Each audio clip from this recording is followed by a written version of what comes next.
সেই সব দাবি কিন্তু পূরণ করবে।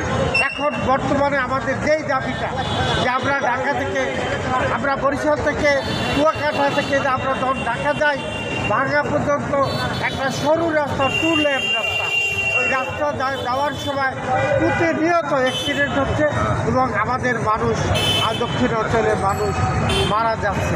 এইগুলো বন্ধ করার জন্য সরকারের কাছে নিবেদন যে আমাদের অতি সত্বর আমাদের 6 লেনের রাস্তাটা শুরু করা হোক এবং চায়না সরকারের সাথে নেট দরবার করে দক্ষিণ অঞ্চলে যেন আমরা একটা সুন্দর বড় আধুনিক হাসপাতাল পেতে পারি, তার ব্যবস্থা করব। কেন একটা আধুনিক হাসপাতাল দরকার এবং কেন 6 লেন দরকার?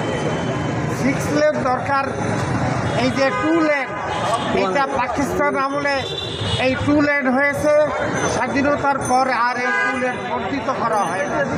আমরা এই রাস্তা পদ্মা সেতু হয়েছে কিন্তু আমরা কোনো রাস্তা পাই নাই।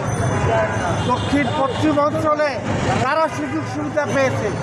আমরা আন্দোলন করেছি এই বরিশাল যে বড় কমার্স এবং এই যে আপনারা যারা মিডিয়া জগতের আছেন তারা সহ আমরা দক্ষিণ অঞ্চলবাসী আমরা আন্দোলন করেছি পদ্মা সেতুর জন্য।